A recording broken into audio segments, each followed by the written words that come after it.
श्री रामचरितमानस में प्रभु श्री राम अपने वचनों में फरमाते हैं, पुनि पुनि सत्य कहूँ तो पाई, मोह सेवक सम प्रिय कोई नहीं। भक्तिहीन विरंच किन होई, सब जीवो सम प्रिय मोहि सोई। भक्तिवंत अति नीचो प्राणी, मोहि प्राण प्रिय असमम वाणी। कि हे काकभूषण जी, तुझको मैं अपना सिद्धांत समझाता हूं, तुम उसे मन लगाकर सुनो।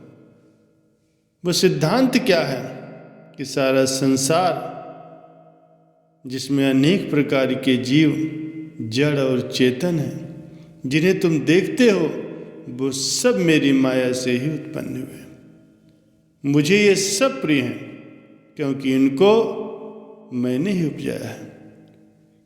लेकिन इन योगिनियों में मनुष्य मुझे अधिक प्रिय है। उन मनुष्यों में ब्राह्मण और ब्राह्मणों में मुझे वेद पाठी ब्राह्मण प्रिय हैं। उनसे भी अधिक वेद की नीति के अनुसार जो चलते हैं वो प्यारे हैं। और उनमें भी प्रिय हैं वो जो संसार के विषयों को तुच्छ जानकर विरक्त हो गए और सत्य ज्ञान की प्राप्ति में संलग्न हैं। इन ज्ञानियों से भी अधिक प्रिय हैं वे जो ब्रह्म में लीन हो गए।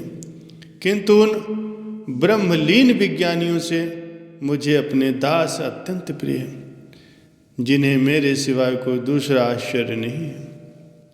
इसीलिए मैं सत्पुरुष तुझसे बार बार कहता हूँ कि सेवक के समान मुझे कोई अन्य प्रिय नहीं है।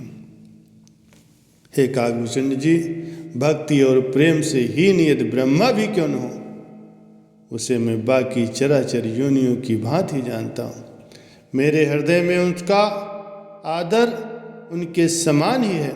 किंतु भक्तिमान प्राणी अति नीच भी क्यों न हो, वह मुझे प्राणों के समान प्रिय है। पवित्र विचार और सत स्वभाव वाला सेवक हर एक को प्रिय लगता है। तो स्पष्ट समझ लो कि वेद और पुराण भी इसी तथ्य का समर्थन करते हैं।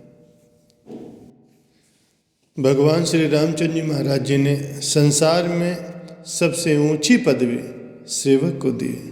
वो सेवक कैसा होना चाहिए, उसमें कौन से गुण होने चाहिए, वो बतलाते हैं कि वास्तव में सच्चा सेवक वही है जो गुरु की आज्ञा के अनुसार कर्म करता है।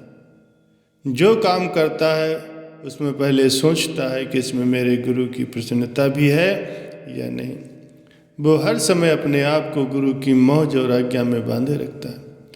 गुरु के बंधन में बंधा हुआ सेवक अपनी आत्मा को काल और माया के बंधन से मुक्त कर लेता है। जिसने तन मन पर गुरु का बंधन नहीं है, वे जीव काल और माया के बंधन में पड़ जाते हैं। जो जीव गुरु के वचन और आज्ञा में नहीं चलते, उन पर यमदूतों की आज्ञा चलती है। जो सेवक होकर भी गुरु की आज्ञा और मौज में नहीं चलते, उनका कल्याण होना असंभव है। सेवक धर्म का मार्ग भी श्री मौज को मानना है, अपने आप को मिटाने का पथ है। गुरु सेवक की रहनी सहनी के बारे में श्री पंचम पातशाही जी महाराज जी उल्लेख करते हैं कि गुरु के गृह सेवक जो रहे, गुरु की आज्ञा मन में सहे। जो जीव गुरु के गृह में प्रवेश पा गया, अर्थात जिसको गुरु की शरण प्राप्त हो गई, उसे चाहिए कि वो गुरु की आज्ञा और मौज को अपने दिल में जगा दे। दूसरा गुरु के आगे अपने को कुछ न जतलावे। ऐसा विचार कभी न उठाए कि गुरु जानते हैं तो मैं भी कुछ जानता हूँ। गुरु के आगे सदैव विनम्र और दीन बनकर जावे। जो अपने आप को गुरु के आगे विनीत होकर के उनके श्री चरणों में समर्पित हो जाएगा, तो गुरु उस सेवक की जिम्मेदारी उठा लेंगे, उसे लोक परलोक में सदा ही सहायक होंगे। ये मार्ग अपने आप को मिटाने का है। मिटा दे अपनी हस्ती को अगर कुछ मर्त बचा है, कि दाना खाक में मिलकर गुले गुलजार होता है। भक्तों और संतों के पुराने इतिहास इस बात के साक्षी हैं कि किस प्रकार उन सेवकों ने अपने आप को धूल में मिला दिया। उन्होंने गुरु की और अपनी जात को एक कर लिया। बुल्ले शाह जात के सैयद थे। सैयद मुसलमानों में सबसे ऊंचे समझे जाते हैं। उनके गुरु अराई जात के थे और माली का काम करते थे। जब बुल्ले शाह ने अराई को अपना गुरु बनाया तो उनके संबंधियों ने उसे काफिर कहना शुरू कर दिया। देखो, ये सैयद होकर अराई का शिष्य बन गया। परंतु बुल्ले शाह ने अपनी झोली पसार दी और कहने लगे कि आप मुझे सहर्ष काफिर कहें, मैं इसे प्रसन्नता से स्वीकार करता हूँ। बुल्ले शाह काफिर है और मेरी जात वही है जो मेरे गुरु की जात है। सच्चा सेवक वो है जो अपने मन को सद्गुरु के पास बेच देता है। जब कोई वस्तु बेच दी जाती है तो उसे बेचने वाले का उस पर कोई स्वामित्व नहीं रह जाता। मन को गुरु के हवाले कर देने से सच्ची भक्ति की प्राप्ति होती है। ऐसा सेवक जिसने मनमति को सब प्रकार से त्याग दिया, उसके समस्त कार्य अपने आप सिद्ध हो जाते हैं। जो प्राणी मनमति के अनुसार चलते हैं और आशा करते हैं कि उनके सब कार्य सिद्ध हो जाए, वो भला कैसे हो सकता है।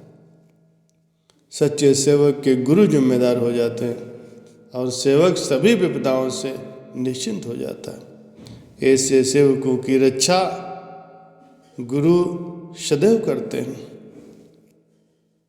संत पलटू साहब जी के वचन हैं। पलटू सोवे मगन में साहिब चौकीदार, साहिब चौकीदार मगन हो सोवन लागे, दोनों पांव पसार देख के दुश्मन भागे, जाके सिर पर राम ताहि को वार न बाके, गर गाफिल में रहो अपनी आपों ताके, हमको नाही सोच सोच सब उनको भारी, छिन भर परे न भोर लेते हैं खबर हमारी, लाज तजा जिन राम पर डार दिया सिर भार, पलटू सोवे मगन में साहिब चौकीदार। सेवा धर्म का कितना सुंदर और सरल मार्ग है। लोग परलोक दोनों का बोझ मालिक स्वयं उठा लेते हैं। स्वयं सुख की नींद करो। पलटू साहब जी का कथन है कि भगवान भक्तों के चौकीदार हैं और भला जिसकी चौकीदारी भगवान स्वयं करें उसे भला घाटा कैसा। संसार अज्ञानी है जो व्यर्थ में ही अपने ऊपर बोझ उठाए फिरता है। जिन्होंने अपना बोझ मालिक के कंधों पर धर दिया और आप उसके हो गए, तो उनके समान इस संसार में कोई दूसरा कौन हो सकता। संसार के सभी सुख उन्हीं के भाग में आ जाते हैं। जगत में जीव प्राय दुखी क्यों है? कारण यह है कि वो आप मालिक बना बैठा है। मालिक बनने में दुख और सेवक बनने में सुख है। अंत में फरमाते हैं, सेवा करत हो नहीं कामी, तिसको होत परापत स्वामी। सेवक को सेवा निष्काम भाव से करनी चाहिए। यदि सेवक के मन में जरा सी भी कामना आ गई, कामना का बीज उसके अंदर आ गया, तो याद रखिए कि वो अपने लक्ष्य पर कभी नहीं पहुंच सकता। सेवक को सेवा करते हुए गुरु की प्रसन्नता के लिए करना चाहिए। ये तुम संसार में सुखी रहना चाहते हो तो इसका मात्र यही एक उपाय है, तुम सेवक बन जाओ। सेवक का पद चाहे बाह्य रूप से तुच्छ ही प्रतीत होता है, किंतु उसकी पदवी बहुत ऊंची। सत्य तो यह है कि सेवक ही स्वामी है। जो जीव निष्काम भाव से अहंकार से ह्यून होकर के सेवा करता है, वे अपने दोनों लोग सुधार लेते हैं। ऐसे सेवक का दर्जा बड़े बड़े ऋषियों मुनियों से ऊंचा है। तात्पर्य यह है कि सच्चा सेवक ज्ञानी, ध्यानी, योगी, तपस्वी और कर्मकांडियों से कहीं अधिक उत्कृष्ट है। उसने अपनी अहंकार को मिटाकर अपने स्वामी के साथ एकाकार कर लिया है। उसका ये लोक भी सुखी बन जाता है और परलोक भी संवर जाता है।